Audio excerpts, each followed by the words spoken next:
One कैसे आप सब लोग। आज हम पढ़ेंगे कुछ important session Indian National Congress के, जो कि हमारा जेके एसएसबी के एग्ज़ाम्स में बहुत इंपॉर्टेंट है। चाहे आप फाइनेंस अकाउंट असिस्टेंट का देख लो, सब इंस्पेक्टर का देख लो, या कोई भी एग्ज़ाम्स अगर आप देख लो, उसमें इसके रिलेटेड बहुत सारे क्वेश्चंस पूछे जाते हैं। तो आज हम सिर्फ पढ़ेंगे इंडियन नेशनल कांग्रेस के सेशंस। स्टार्ट करते हैं अपना लेक्चर।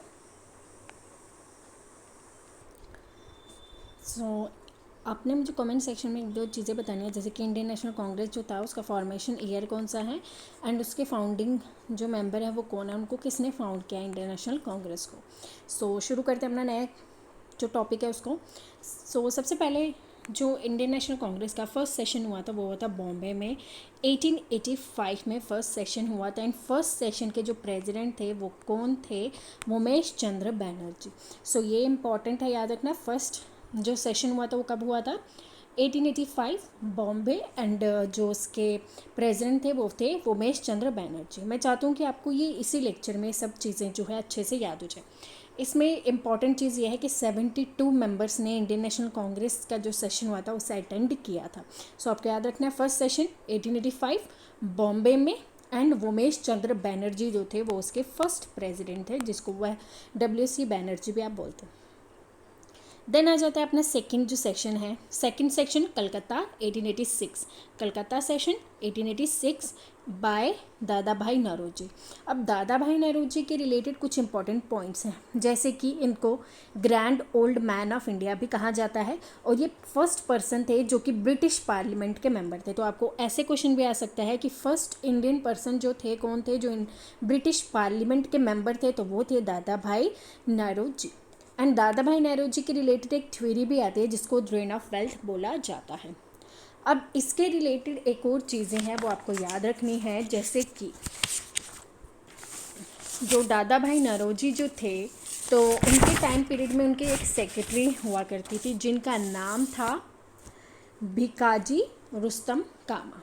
क्या नाम था उनका? भिकाजी रुस्तम कामा। ये इनकी सेक्रेटरी थी, ये इनकी क्या थी, सेक्रेटरी थी। इन्होंने क्या किया था, 21 अगस्त 1907, 21 अगस्त 1907 में क्या किया था, जर्मनी में फर्स्ट टाइम जो नेशनल फ्लैग था उसे वहाँ पे चढ़ाया था। तो फर्स्ट टाइम जो नेशनल फ्लैग भारत का, इंडिया का नेशनल फ्लैग किसने जर्मनी में चढ़ाया था, तो वो थे, कौन थी, भिकाजी कामा, यानी कि मैडम कामा जी बोलते हैं। तो ये सेक्रेटरी भी थी दादा भाई नौरोजी की। अब आपको ये चीज़ याद रखना है कि उन्होंने वहाँ पे क्यों चढ़ाया था, बिकॉज़ वहाँ पे एक इंटरनेशनल मीटिंग हो रही थी जर्मनी में। उसी ओकेजन के दौरान ही नेशनल फ्लैग इंडिया का उन्होंने चढ़ा दिया था 1907 में। ईयर भी याद रखिए, डेट भी याद रखिए। 1907 में जो ये कामा थी, इन्होंने क्या किया था, इन्होंने इंडिया का, भारत का फ्लैग जो है वो चढ़ाया था जर्मनी में। थर्ड जो इम्पॉर्टेंट है वो है मद्रास सेशन 1887, मद्रास सेशन 1887 मोस्ट इम्पॉर्टेंट है, याद रखिएगा। 1887 Madras session, Badruddin Tyabji. Badruddin Tyabji कौन है, फर्स्ट मुस्लिम प्रेसिडेंट है इंडियन नेशनल कांग्रेस के। तो आपको ऐसे क्वेश्चन आ सकता है कि first Muslim president Indian National Congress के कौन थे, तो वो थे Badruddin Tyabji. Fourth Allahabad 1888, Allahabad session 1888 sir George Yule. तो ये कौन थे, फर्स्ट इंग्लिश प्रेसिडेंट थे इंडियन नेशनल कांग्रेस के। ओके, याद हो रहे हैं होपफुली आपको अच्छे से। देखो कैसे करना है आपने। फर्स्ट जो है Bombay 1885 Umesh Chandra Banerjee, and then Calcutta session 1886, इसमें कौन थे, Dadabhai Naoroji. Madras session 1887 Badruddin Tyabji, first Muslim president जो थे। एंड उसके बाद इलाहाबाद सेशन 1888 जिसमें कि सर जॉर्ज यूल यानी कि जो ब्रिटिश प्रेसिडेंट थे फर्स्ट, वो थे। 1896 पे आ जाते हैं अब हम। 1896 Calcutta session, R M Sayani ji जो थे वो थे ओके तो R M Sayani ji 1896 session most important याद रखिए, Calcutta session 1896, Calcutta session 1896, R M Sayani ji. इस टाइम पे क्या हुआ था, अब 1896 में क्या हुआ था, मैंने यहाँ पे देखिए ब्रैकेट में भी लिख के रखा है कि क्या क्या चीज़ें हुई थी, क्या क्या चीज़ें यहाँ पे किस किस के टाइम पीरियड में हुई थी एंड कौन कौन उस टाइम पे प्रेसिडेंट था। आपको ये चीज़ें भूलनी नहीं चाहिए बिल्कुल भी, क्योंकि ये बहुत इंपॉर्टेंट है। तो 1896 सेशन कलकत्ता, आर एन सयानी जी जो है, एंड उस टाइम पे क्या हुआ था, जो हमारा वंदे मातरम जो हमारा सॉन्ग है, नेशनल सॉन्ग है, उसको फर्स्ट टाइम गाया गया था 1896 कलकत्ता सेशन में। कलकत्ता सेशन में क्या गाया गया था, वंदे मातरम सॉन्ग को गाया गया था। तो आपको ये याद रखना है, फर्स्ट टाइम गाया गया था, आपको इसका नाम भी याद रखना है। कौन थे उस टाइम पे president, R M Sayani ji. 1896 Calcutta session, R M Sayani ji, and कौन सा गाना गाया गया था, वंदे मातरम जो हमारा सॉन्ग है नेशनल। सो ये चीज़ें इंपॉर्टेंट है क्योंकि इसके रिलेटेड क्वेश्चंस पूछे जाते हैं कि वंदे मातरम सॉन्ग कौन से इंडियन नेशनल कांग्रेस के सेशन में पूछा गया था या कौन सा ईयर में गाया गया था। आपको ये याद रखना है। किसकी प्रेसिडेंटशिप जो थी इंडियन नेशनल कांग्रेस की, किसके टाइम पीरियड में गाया गया था। तो आपको इन तीनों को याद रखना है। मैंने देखो बिल्कुल ईजी वे में लिखा है ताकि आपको ये बिल्कुल भूले ना, ताकि आपको अच्छे से समझ आ जाए। देन मूव करते हैं नेक्स्ट सेशन पे जो था 1905 बनारस का सेशन। जो बनारस का सेशन हुआ था वो किसने किया था, जीके गोखले। जीके गोखले जो हैं उनको political Guru of Gandhi ji भी बोला जाता है। एंड जो बनारस सेशन हुआ था 1905 में, वो पार्टीशन ऑफ बंगाल के टाइम पीरियड भी हुआ था। पार्टीशन ऑफ बंगाल 1905, 16 अक्टूबर 1905 में पार्टीशन ऑफ बंगाल भी हुआ था। तो जो बनारस सेशन हुआ था उसमें जो पार्टीशन ऑफ बंगाल हुआ था, इसको बहुत ज़्यादा क्रिटिसाइज किया गया था during the time period of यहाँ प्रेसिडेंटशिप ऑफ जीके गोखले। 1907 में सूरत स्प्लिट हो गया था। सूरत स्प्लिट 1907, सूरत का सेशन रस बिहारी घोष। रस बिहारी घोष 1907 सूरत में हुआ था session, Rash Behari Ghosh. Moderates and extremists, leader जो थे गोखले थे मॉडरेट्स के, एंड एक्सट्रीमिट्स के लीडर कौन थे, तिलक थे। मॉडरेट्स और एक्सट्रीमिट्स में अब आपको पता है कि सूरत स्प्लिट क्यों हुआ था, क्योंकि इंडियन नेशनल कांग्रेस के जो लीडर थे वो हमेशा से चाहते थे कि नॉन वायलेंस से हम अपना जो भारत है उसे आज़ाद कराएंगे। बट एक्सट्रीमिस्ट्स के पॉइंट ऑफ व्यू कुछ अलग ही थे। वो चाहते थे कि हम वायलेंस के तरीके से अपना जो भारत है उसे आज़ाद कराएंगे। इसीलिए सूरत स्प्लिट हुआ था, क्योंकि अब वो जो हैं जो लीडर्स थे वो चाहते थे कि अब हम क्या करेंगे, हम नॉन वायलेंस से ही अपने भारत को आज़ाद कराएंगे। इसीलिए मॉडरेट्स एंड एक्सट्रीमिस्ट में सूरत स्प्लिट हुआ था, ठीक है, जिसको गरम दल और नरम दल भी बोला जाता है। सो गरम दल हो गए एक्सट्रीमिस्ट, नरम दल हो गए मॉडरेट्स। तो याद रखना है 1997 सूरत स्प्लिट हुआ था, सूरत सेशन, रस बिहारी घोष। सेकेंडली अब हमारा 1906 सेशन मोस्ट इम्पॉर्टेंट है, कलकत्ता सेशन, दादा भाई नौरोजी। ओके 1906 कलकत्ता सेशन, दादा भाई नौरोजी। अब कलकत्ता सेशन इसलिए इंपॉर्टेंट है क्योंकि इस टाइम पीरियड में क्या हुआ था, स्वराज का वर्ड का यूज़ किया गया था। स्वराज यानी कि सेल्फ रूल का जो वर्ड है उसको यूज़ किया गया था during the time period of Dadabhai Naoroji and the Calcutta session of 1906 of Indian National Congress. तो इंडियन नेशनल कांग्रेस के 1906 के कलकत्ता सेशन में दादा भाई नौरोजी जो थे वो प्रेसिडेंट थे। एंड इस टाइम पीरियड में स्वराज जो वर्ड है उसे यूज़ किया गया था सबसे पहले। नेक्स्ट मूव करते हैं 1911 कलकत्ता सेशन, पंडित भीषण सिंह जन गण मन को गाया गया था। कलकत्ता सेशन 1911 जन गण मन जो गाना था उसे गाया गया था। अब आप मुझे बताएंगे कि जन गण मन जो है उसे किसने कंपोज किया था, आपने मुझे कमेंट सेक्शन में बताना है। आप जितना सर्च करेंगे इन चीज़ों को आपको अच्छे से समझ आ जाएगी। इसलिए यहाँ पे जो मैंने आपको एक PDF बना के दी, मेरे खुद के पर्सनल नोट्स हैं, ताकि आपको बिल्कुल एक सीक्वेंस में पता चल जाए कि किसके टाइम पीरियड में क्या क्या चीज़ें होंगी। नेक्स्ट मूव करते हैं अपने 1916 सेक्शन पे, जो कि है लखनऊ सेक्शन। लखनऊ सेशन, अंबिका चंद्र मजूमदार।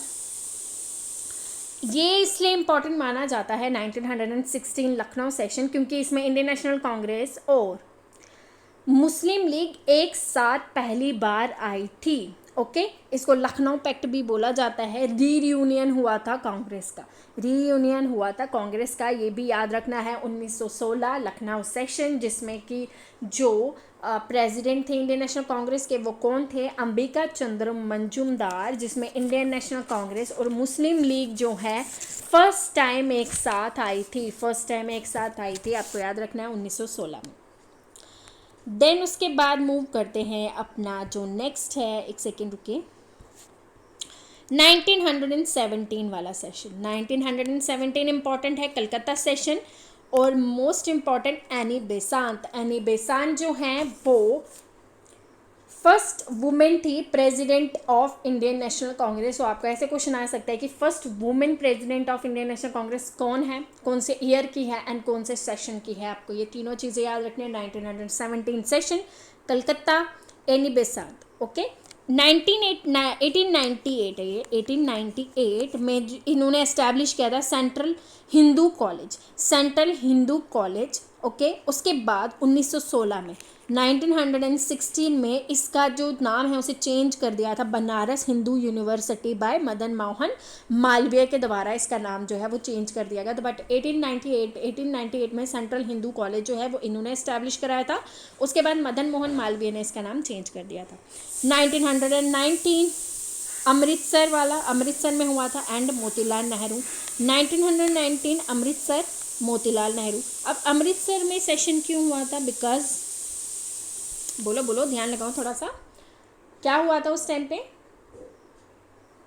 1919 में जो अमृतसर में सेशन हुआ था वो जो जलियांवाला बाग मैसेकर हुआ था उसके रिलेटेड ही था, उसको इस टाइम पे बहुत ज़्यादा क्रिटिसाइज़ किया था। उसके बाद आ जाता है 1923 Delhi session, Maulana Azad youngest president of Indian National Congress. 1923 Delhi, Maulana Azad youngest president है इंडियन नेशनल कांग्रेस के। ईयर याद रखना है, भूलना नहीं है, बहुत इजी है। 1923 Delhi session, Maulana Azad youngest president of Indian National Congress. उसके बाद मूव करते हैं अपना जो नेक्स्ट है 1924। सबसे पहले जो महात्मा गांधी एक ही बारी बने हैं, तो बेलगाम सेशन 1924 आपको याद रखना है। Then 1925 Kanpur session, Sarojini Naidu first women Indian. अब इंडियन वुमेन ये है सरोजनी नायडू। एंड जो आपको अगर ऐसे क्वेश्चन आए फर्स्ट वुमेन कौन थी, तो वो एनी बेसेंट है। First women president of Indian National Congress Annie Besant है वो। ओके, तो उनका नाम याद रखना है। एंड फर्स्ट अगर इंडियन पूछा जाए तो आपको याद रखना है 1925 कानपुर का जो सेशन हुआ था, सरोजनी नायडू है वो। 1928 Calcutta session, Motilal Nehru, formation of the youth Congress इन्होंने फाउंड की थी इस टाइम पीरियड में। 1929 लाहौर सेशन, जवाहरलाल नेहरू फर्स्ट है। इस टाइम पे ही जब लाहौर सेशन हुआ था, इस टाइम पे डिसाइड किया गया था कि हम सिविल डिसोबीडियंस मूवमेंट को लॉन्च करेंगे। और एक और चीज़ है कि पूर्ण स्वराज या कंप्लीट इंडिपेंडेंस की सबसे पहले बात कब की गई थी, लाहौर सेशन में ही की गई थी, पूर्ण स्वराज और कंप्लीट इंडिपेंडेंट की बात। 1931 में कराची सेशन हुआ था। 1931 में कराची सेशन, वल्लभ भाई Patel resolution of fundamental rights की बात की थी, इकोनॉमिक पॉलिसी की बात की थी, गांधी इरविन पैक्ट को की बात की गई थी कि हाँ ये सही चीज़ है। और राउंड टेबल कॉन्फ्रेंस अब हम अटेंड करेंगे, जो सेकेंड राउंड टेबल कॉन्फ्रेंस होंगी उसको हम इंडियन नेशनल कांग्रेस उसमें हिस्सा लेगी, तो उसमें गए थे हमारे गांधी जी, सरोजनी नायडू जब सेकेंड राउंड टेबल कॉन्फ्रेंस में गए थे। 1931 कराची सेशन। अब आपने मुझे ये बताना है कि कौन सा इंडियन थे जिन्होंने तीनों राउंड टेबल कॉन्फ्रेंसेस को अटेंड किया हुआ था, वो आपने मुझे कमेंट सेक्शन में बताना है। जितना आप सर्च करेंगे चीज़ों को उतने अच्छे से आएगी, मैं आपको ये चीज़ें बार बार बोलती हूँ। 1931 कराची सेशन, वल्लभ भाई पटेल फंडामेंटल राइट्स की बात की थी। अगर आपको ऐसे क्वेश्चन आता है कि resolution of the fundamental rights की बात कौन से सेशन में की थी, तो वो था कराची सेशन 1931। और प्रेसिडेंटशिप किसकी थी, वल्लभ भाई पटेल की। उसके बाद 1937 फेजपुर, जवाहरलाल नेहरू फर्स्ट सेशन हुआ था विलेज में। फर्स्ट सेशन कौन सी विलेज में हुआ था, फेजपुर। 1937 का जो सेशन हुआ था, 1937 का जो सेशन हुआ था फेजपुर में, तो वो फर्स्ट विलेज थी जिसमें वो सेशन कराया गया था बाय जवाहरलाल नेहरू। 1938 हरिपुर, गुजरात, सुभाष चंद्र बोस जो थे इन्होंने एक कमेटी बनाई थी जिसको बोला जाता है national planning committee under Nehru के साथ मिलकर उन्होंने कमेटी बनाई थी जिसको नेशनल प्लानिंग कमेटी भी बोला जाता है। 1937 फेजपुर जवाहरलाल नेहरू फर्स्ट विलेज जो थी, आपको विलेज के रिलेटेड भी क्वेश्चन आ सकता है, मोस्ट इंपॉर्टेंट याद रखिए। 1938 में सुभाष चंद्र बोस जो थे वो प्रेसिडेंट थे। देन 1939 त्रिपुरा सेशन हुआ था, जिसमें पहले बोला गया था कि सुभाष चंद्र बोस को इलेक्ट किया गया था, बट क्या हुआ था, प्रॉब्लम आ गई थी। गांधी जी ने बोला था कि सुभाष चंद्र बोस जो है वो वायलेंस का सहारा लेके ही इंडिया को आज़ाद कराना चाहते हैं, इसीलिए उन्होंने किसका नाम आगे रखा कि सितारा मैया जो है वो बनेंगे अब इसके प्रेसिडेंट। ओके, बट उसके बाद क्या हुआ था, एक चीज़ हुई थी, सुभाष चंद्र बोस ने इसके बाद ये छोड़ दिया था, इनको निकाल दिया गया था, यानी कि इन्होंने खुद ही रिज़ाइन कर दिया था इंडियन नेशनल कांग्रेस से। तो पी सीतारामैया जो थे इनको भी इलेक्ट नहीं किया था। बट उसके बाद 1939 जो त्रिपुरा सेशन हुई थी मध्य प्रदेश में, उनको लीड किसने किया गया था, राजेंद्र प्रसाद के द्वारा लीड किया गया था। 1940 रामगढ़ सेशन मौलाना आज़ाद के द्वारा। देन उसके बाद जो 1946 Meerut time of independent J B Kripalani.